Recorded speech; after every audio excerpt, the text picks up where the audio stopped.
Thank you, Dr. Doval, for that very, very kind introduction. Ladies and gentlemen, thanks to you also.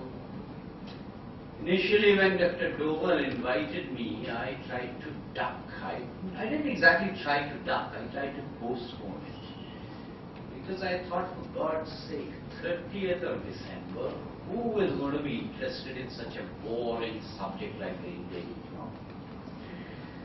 And I was expecting actually not more than about 10 people. So I'm very, very pleasantly surprised.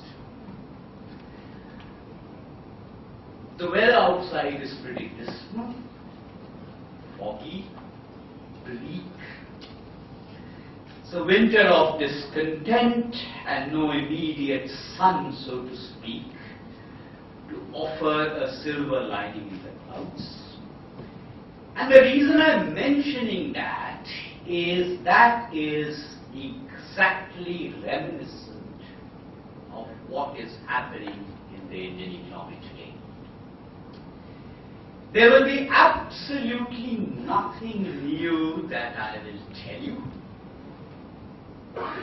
You know all of it, except I will mention certain points to you, flag them for your attention, and perhaps I will articulate the issues somewhat differently. The first point to note, and having mentioned it, I will promptly forget about it.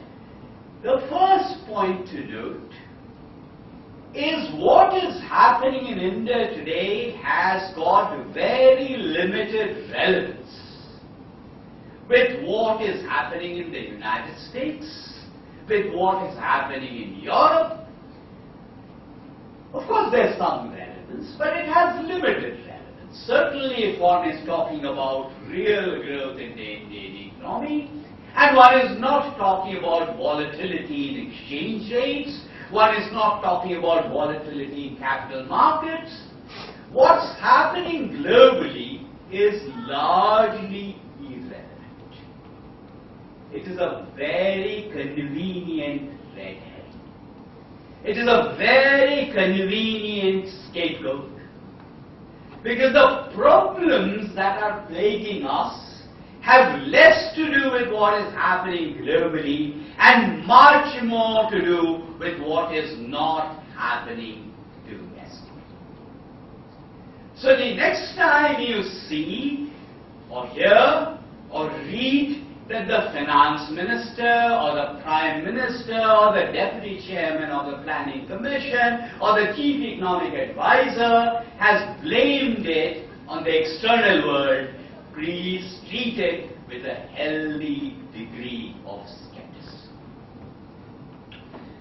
You might have noticed a few days ago there was a report in the Indian newspapers about a research institute overseas which has just carried out a study which says that there is wonderful news because in the year 2020, India will be the 5th largest economy in the world. Wonderful news. In the year 2020, India will be the 5th largest economy in the world. It was reported about 4 days ago. But if you step back, let us say 2 years ago, you will find that there were a plethora of reports talking about the bullish prospects that the Indian economy has had. All of those bullish reports that used to float around a couple of years ago have generally tended to disappear. This particular report that I mentioned, this particular study that I mentioned, was a bit of an outlier. Most reports about India now are somewhat skeptical. Indeed, Fareed Zakaria recently wrote a piece which is much more symptomatic of what is the take on the Indian economy today. Several years ago, Goldman Sachs coined the term BRIC: Brazil, Russia, India, China. And everyone talked about the explosion in income growth, the explosion in consumption growth that would happen in the BRIC countries. This particular Fareed Zakaria piece said that out of the 4 BRIC countries, the BRIC country that was likely to miss the BRIC bus, so to speak, was going to be India. And this negative piece by Fareed Zakaria is much more symptomatic, is much more representative of the external world's take on India. Of course, this particular piece was written in the aftermath of the fiasco, and I'm deliberately using the word fiasco, over opening up of FDI in retail.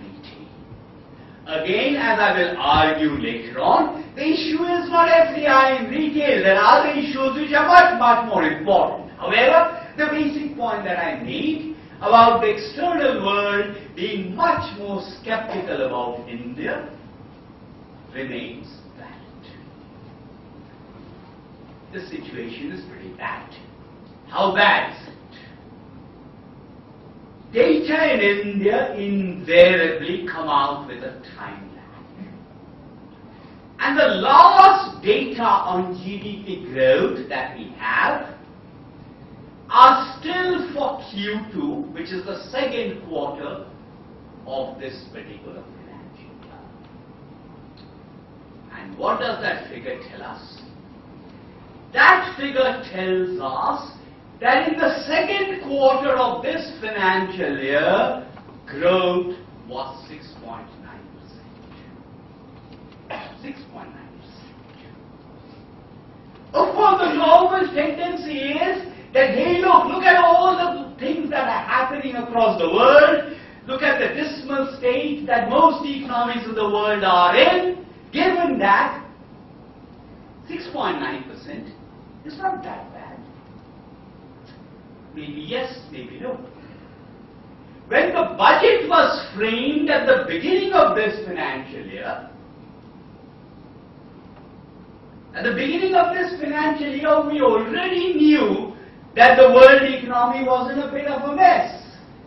And when the budget was framed at the beginning of this financial year, we expected a rate of growth of 9%. Compared to that 9%, we are down to 6.9%.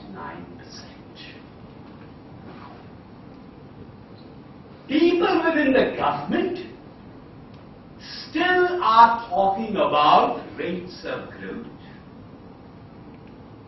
this year of 7.5%, recovering to 8% or more next year.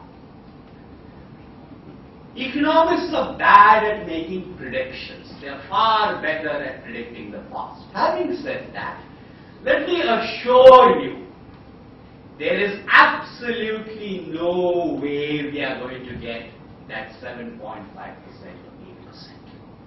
Let me assure you that we are now settling down for at least the next couple of years on a rate of growth of around 6.5% or thereabouts. That's the baseline now.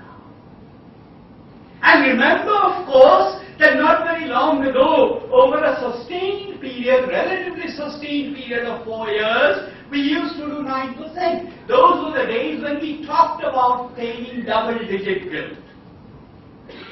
And mind you, these are not just numbers, because if you grow at 10%, you create about 15 million new jobs a year. If you grow at about 6.5%, you create about 10 million jobs a year. So there's a difference of 5 million new jobs that aren't going to be created. So it's not just numbers.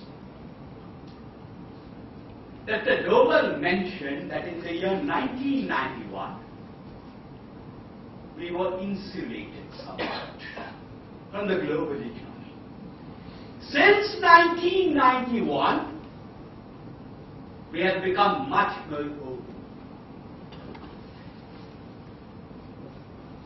There are much more of exports and imports happening. Today, net exports, which is exports minus imports, adds between 2 to 3 percentage points to GDP growth. These are the RBI's figures. Let me repeat that.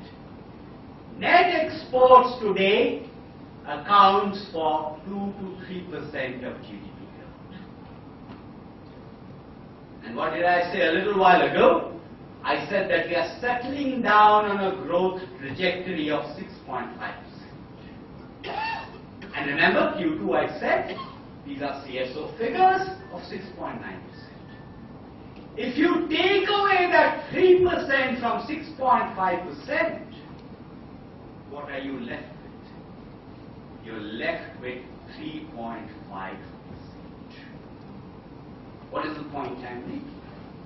If you remember, before the reforms, we used to talk about the so-called Hindu rate of growth of 3.5%. And the point I'm making before you now is a somewhat startling revelation, so to speak, that we are back to that Hindu rate of growth. And the reason we don't notice it is because today the Indian economy is much more exposed to the global economy.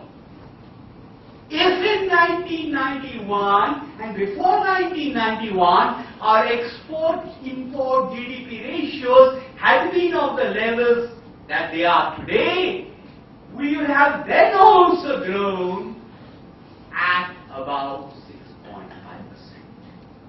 So don't get misled by that 6.5%. If you take away the external sector, we are growing at 3.5 to 4%. That is how bad it is. And remember in 1990-91, when we went into that crisis, the growth rate was 5%. When we got into that crisis in 1990-91, and I will get back to this point later on, there was at least 1 decade of fiscal profligacy that had triggered that crisis. The fiscal profligacy, and I said I will come back to this point later on, the fiscal profligacy today is very, very reminiscent of the fiscal profligacy in the first half of the 1980s. The fiscal deficit numbers are not as bad yet as in 1990-91, but they're getting pretty close to being as bad as in the early 1980s. Let's step back and ask, why did we grow fast between 2003 and 2007? What were the reasons? Between 2003 and 2007, we attained on an average rates of growth that were around 9%. So why did we grow by 9% between 2003 and 2007? There are different ways of looking at the problem. But one reason was that investment rates went up sharply. And those investment rates went up to about 38% of GDP. Those investment numbers are down by about 3% of GDP today. The investment rates went up because the savings rates went up. Savings have three components. There is the household savings part of it, there is the public savings part of it, and there is the private corporate savings part of it. One of the reasons behind that growth between 2003 and 2007 was the increase in public savings. And one of the things that has happened recently is that the public savings have dramatically dropped. Quite often it is argued, particularly by people within the government, that the crisis, the global financial crisis, hit us in 2008, and therefore in an attempt to neutralize the shock of that external crisis, we needed to step up public expenditure. That's absolute rubbish. Because if you look at what had happened, if you look at the timeline, you will find that that increase in public expenditure had actually predated that crisis in October 2008.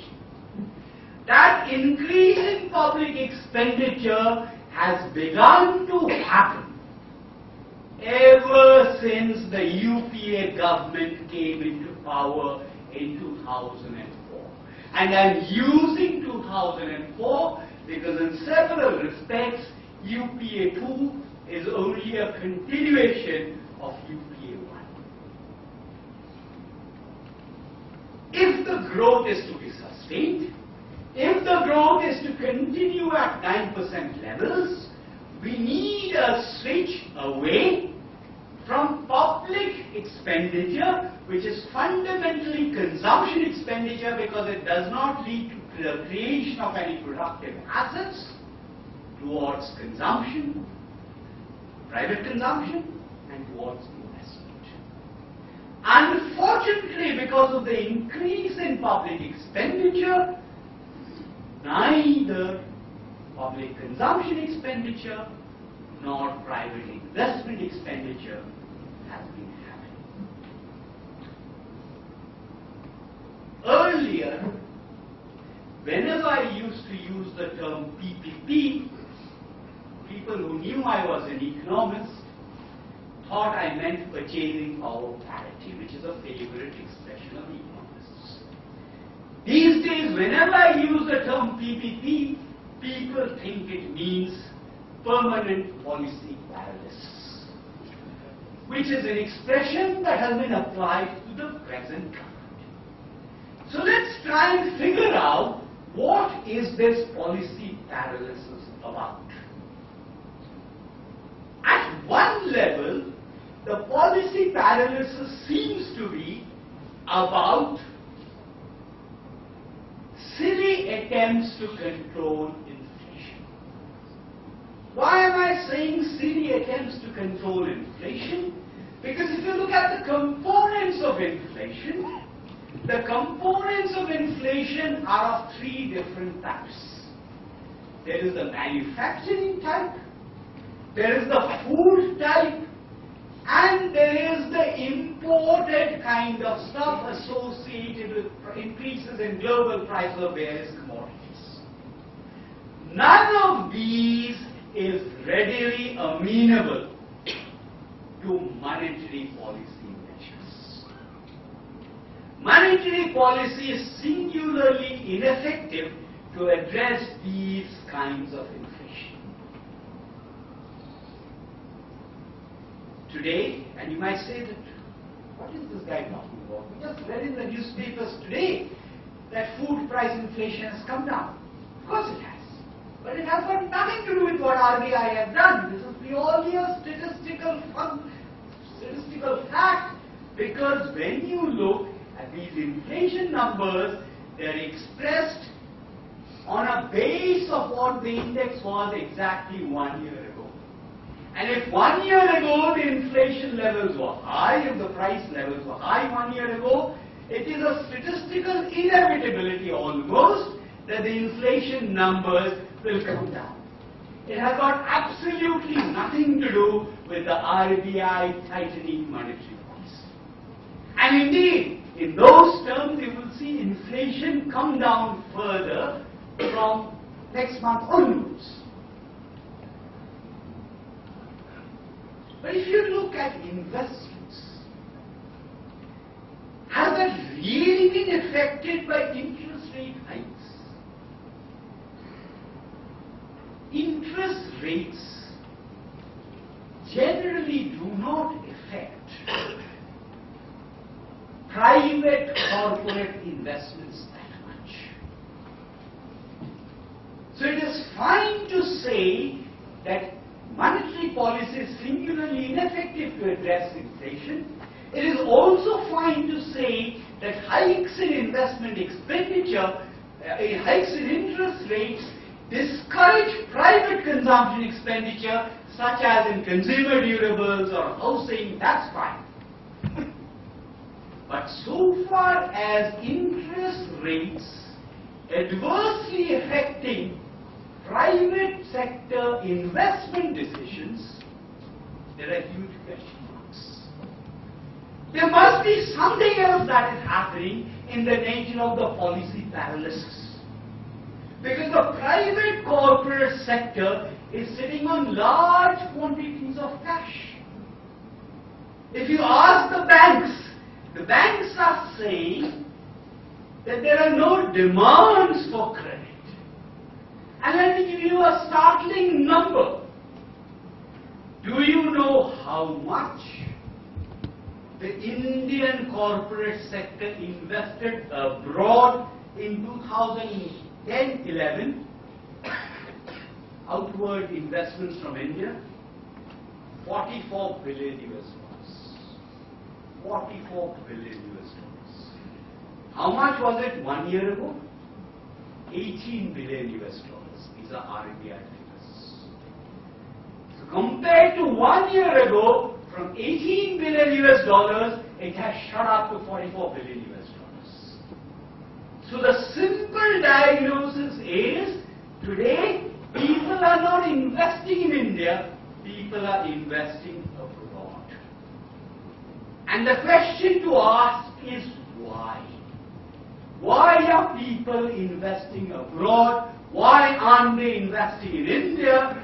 Now, of course, there are things like the World Bank's doing business indicators which document all kinds of problems we have with investing domestically. But those have been constant over a period of time. What on earth has happened in the last couple of years so that no one is willing to invest in India? There's an organization called PRS. PRS does a lot of work on legislative activity. And PRS has this long list of legislation that has not happened. Bills have been withdrawn, bills have been lapsed, bills have not been placed in Parliament. There are 117 of them. And it's very tempting to jump to the conclusion that look, after all, we've got a funny kind of coalition government going on, and the legislation is not happening. It is really the lack of legislative activity that is behind this policy paralysis. But then this kind of absence of legislative activity is also not that new either. So that's not a very convincing explanation either. So we have disposed of the interest rates, we have disposed of coalition and legislation. So what are we left with? The first item I think we are left with, and almost everything that I'm going to mention now is in the nature of executive decisions. They're not legislative for the most part. The first one I'm going to mention is environmental and forest bills. That's the first one I'm going to mention. Coal India Limited, CIL, says that there are 168 projects that are awaiting clearances on either forest grounds or environmental grounds. If legitimate forest clearances, legitimate environmental clearances are perfectly legitimate, no question marks. But if you talk to industry, off the record, they will all tell you that the forest clearances and the environmental clearances have just become an avenue for rent seeking and bribery. Full stop. Related to this is what I will call sanctity of contract. Now, what do I mean by that expression, sanctity of contract? Sanctity of contract in this particular context means that if a project has been cleared, there should be a finality about it, and it stands cleared. I cannot choose to examine it de novo and change policy and apply that to that particular project with retrospective effect. On both forest clearances and environmental clearances, this is exactly what has happened. The second item I will mention is the complete killing of land markets. Land markets are increasingly being killed. They will be completely killed once the land acquisition bill that has been proposed comes into play. And splice that with what is being done on the mining side. So at the top of my list of that paralysis agenda, I will have forest clearances, environmental clearances, the killing of land markets, and the killing of mining. I will add one more to that, and that is in the nature of the MD and REGS. Let's not debate, or this is not the right forum to debate the efficacy or otherwise of MD and REGS. Let's leave that debate aside.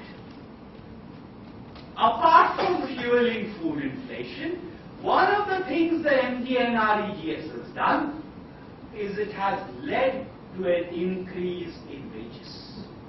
Again, let's not debate whether that's desirable or undesirable, but what that has led to is an acute shortage of labor in several jobs. However, in passing, let me mention that the structure of MD and REGS is such that it does not allow for the creation of any productive assets. Going back to the fiscal side, we have this sword of the food security bill dangling over our heads. And what worries me about this is not so much the fiscal cost, which probably will go up to 100,000 crores. Now that's important. But what's even more important to me is that we have decided to push this bill through because we wanted to do it before the UP elections without having figured out who are the poor. There is a socio-economic census which is supposed to be happening. So why could we have not waited for that socio-economic census?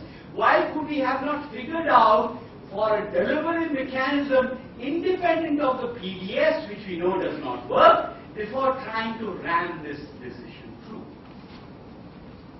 Ditto actually for the UID. We can all have our views on the UID. It has utility, it can have utility, but was there any need for this fiasco between Nandan Nilekani on the one side and the Ministry of Home Affairs on the other? Would this have happened had we had the legislation in place first before trying to push through the UID? Let me also mention the corruption. I'm not getting into low-path issues. But there is evidence, significant evidence to show that corruption has been increasing. Corruption at the lower end of the scale has been coming down, particularly in the delivery of public goods and services, but higher up the ladder, the corruption has been going up. If I'm going to give an example of that, corruption has sort of been kicked up. If I'm going to give an example of that, let me put it to you in very simple terms. I no longer have to bribe to get a telephone, because that shortage is gone, that monopoly does not exist. The bribery associated with the telephone is gone. So the bribery has been kicked up, because now the bribery has moved to selling of the telecom licenses. And in instance after instance, this corruption has been kicked up. Let me also mention the RTI. And I'm mentioning the RTI because it is undoubtedly a fact that the RTI has led to a complete to a situation where the bureaucracy is extremely reluctant to take decisions. I want to make 2 or 3 additional points and then I will stop. This government is supposed to have this great deal of economic expertise. With all of this economic expertise, could I have not anticipated, or should I have not anticipated, the food price inflation that would result from something like the MTNREGs? Should I not have been able to be a bit more convincing about what is happening on inflation? I could have had a PPT here with all kinds of announcements about inflation being made by all kinds of people, PM, FM, CEA, Deputy Chairman of the Planning Commission, all of which have been proved to be wrong. So the signal that is being conveyed is, despite all of this economic expertise, this government simply does not know what is making the Indian economic grow and what should be done to control inflation. It does not even seem to be able to make up its mind about what the 12th plan document should contain, as a result of which the 12th plan document has now been pushed back because it is being revised. With this particular government, I never expected the opening up of FDI. I never expected the labour market reforms interpreted as Chapter 5B of the Industrial Disputes Act. I never expected the opening of pensions and insurance. What I did expect, and there is no conflict with what this government wants, is improving the efficiency of delivery mechanisms, targeting subsidies better, reforming the civil service, weeding out unproductive schemes. All of these have been documented in a large number of reports brought out by the Second Administrative Reforms Commission. Have those recommendations been implemented? The answer is no. Why have they not been implemented? Because it seems to me that several decisions, and I can name at least 6, which are being driven completely by the UP elections in mind. UP may be important, there may be several people here from UP, but India's economic future should not become contingent on what the electoral outcome is in UP. What worries me is something else. What worries me is that in terms of government intervention in the Indian economy, not the fiscal part, in terms of government intervention in the economy, we are back to the late 60s and early 70s. And again, what we talk about this. That doesn't worry me. What worries me is that exactly like the 1960s and the 1970s, no one is contesting, or very few people are contesting the government policies. I don't mean just ordinary people, citizens like you. I also mean the economics. Just as in the late 60s and the early 70s, the economics fraternity went along with those policies, supported those policies. That is exactly what seems to be happening. And that more than anything else worries me, which is why India is slowing down, despite it being underheated in the sense that 9% is not what India should be aspiring to. India should be aspiring to something like 12%. In that sense, the economy was underheated at 9% and is now slowing down to, as I said, 6.5%. Finally, because of the invocation at the beginning, I cannot help by saying, as I said, that because it is that policy making that's not being contested, Nimittani ke pashyami viparitani kesha. That is what counts.